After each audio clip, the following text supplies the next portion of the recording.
People with epilepsy and their families often face stigma and discrimination.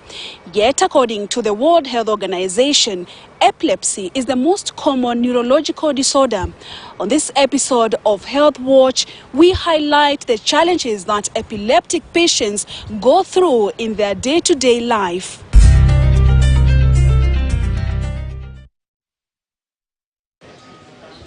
"35-year-old Alice Nyambura is here at this epileptic clinic based in Nairobi to be given medication to help control seizures she occasionally experiences uncontrollably. After high school, I was doing some house chores in the house. I was washing. Actually, I stepped on a soap.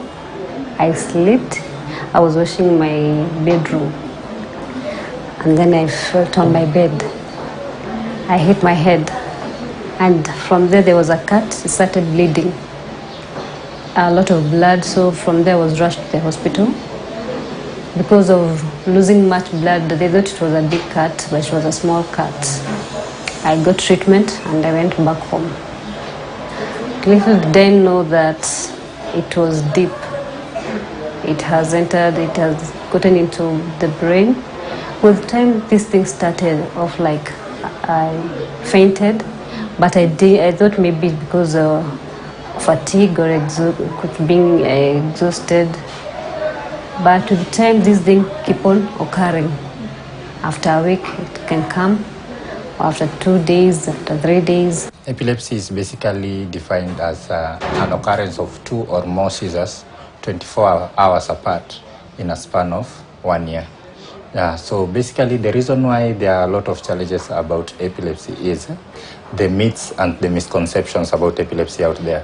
People still believe that epilepsy is all about witchcraft, it's all about demons, and all the many myths that are used to define epilepsy, which is not the case. Her family was forced to seek urgent medical attention after she began experiencing frequent seizures. My mom was introduced to Kawe by a friend who they opened their clinic. They have a clinic at Karen.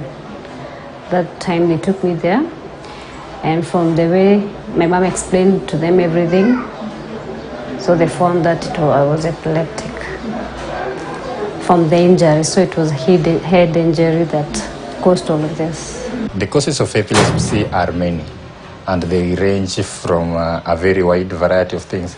First, we have head injury. Secondly, we have things like birth traumas, the injuries that you get during the process of being born, the delivery process. We also have pregnancy issues.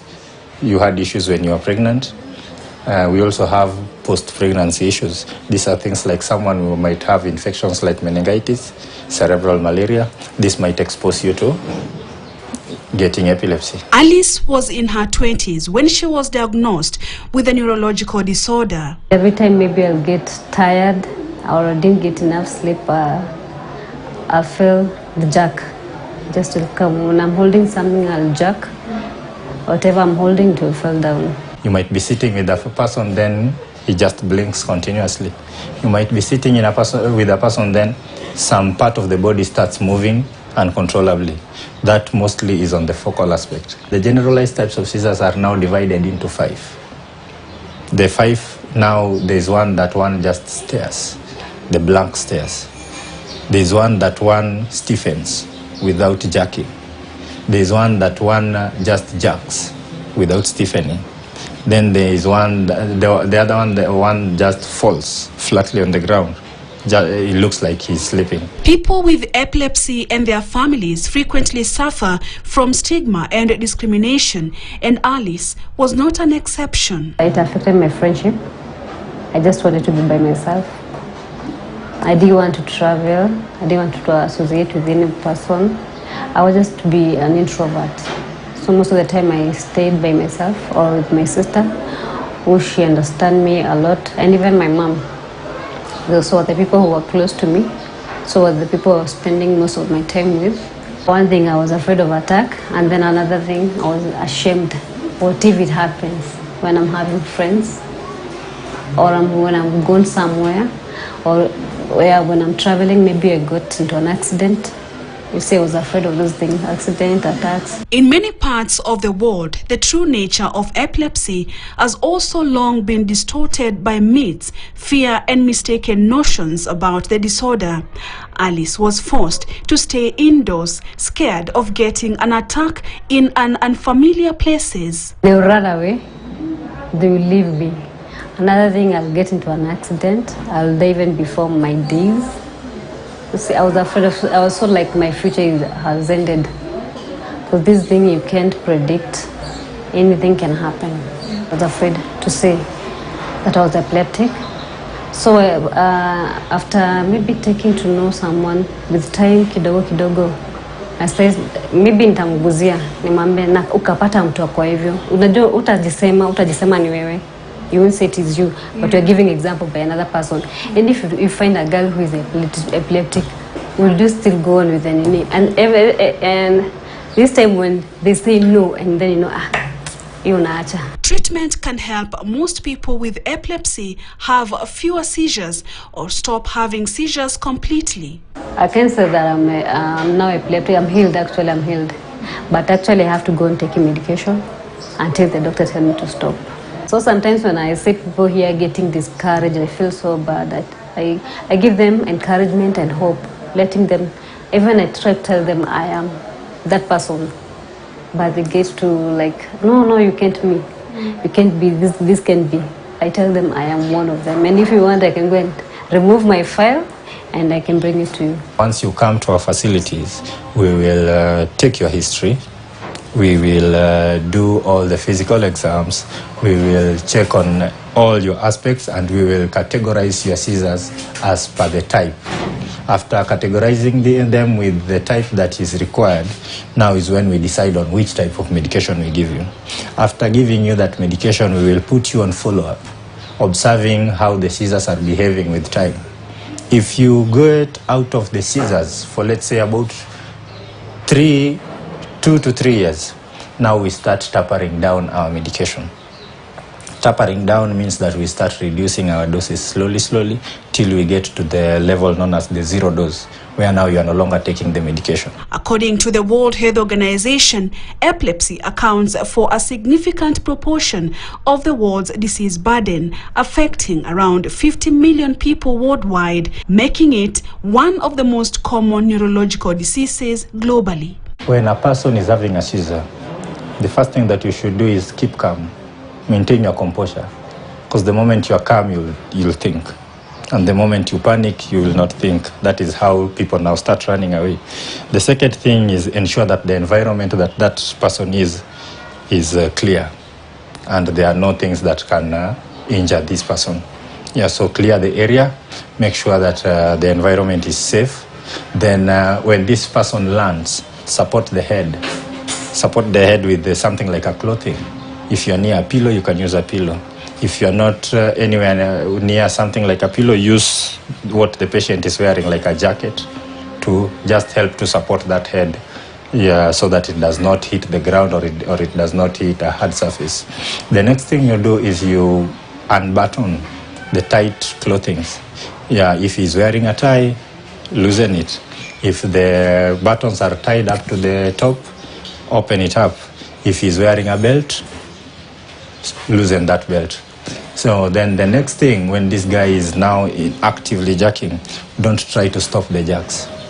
Just let the process continue. Don't try to put anything in this person's mouth. People are fond of putting spoons. Avoid the spoons and all the sticks and all that. You don't put anything in that mouth. Some people try to give them water. Don't give him any water. Some people even try to give them medication at that point. That medication will not work at that point because this guy is actively seizuring. So after all that shaking, it takes about 3 to below 5 minutes. Most seizures will last below 5 minutes. So within that time, the seizure has stopped. Just check on this patient. Look if he is aware of where he is. You might ask the questions like, tuko wapi? Ni saa ngapi? Those will help you understand if he is alert. WHO further states that 3/4 of people with epilepsy living in low-income countries do not get the treatment they need. When you get to anything above 5 minutes, take this person to the nearest health facility possible. He will get help there. There are ways of managing emergencies in the near. Every facility has an emergency tray, and those can be handled at that point. The reason why you are doing this is now because now you are looking at the respiration now. It's past 5 minutes. So issues with oxygen concentration in the body have started coming up.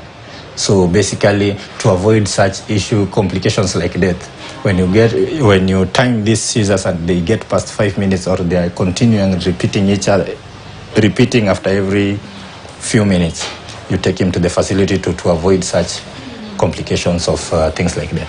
It is estimated that up to 70% of people living with epilepsy could live seizure-free if properly diagnosed and treated. Once a patient does not know that this is a disease, like any other disease, he won't come to the facility for medical help. They will go to either, most of them, the first thing a person thinks about when they hear about epilepsy is prayers. The second thing they think about is removal of demons from this guy. Some of them go to witchcraft. Some of them use the unorthodox ways of trying to treat epilepsy. Some of them even go to the extent of even using dog meat, trying to treat epilepsy. So with those misconceptions, people don't understand that it's a treatable disease. So once you don't know that it's a treatable disease, you will not come to the facility. The bigger challenges they go is access to medications and access to proper diagnosis. And you might find them coming from the society or the community with very many myths about epilepsy. They'll come like it's witchcraft or something different than the medical condition itself.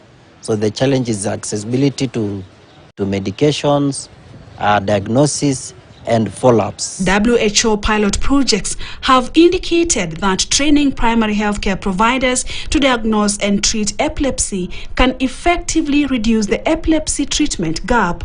Surgery might be beneficial to patients who respond poorly to drug treatments.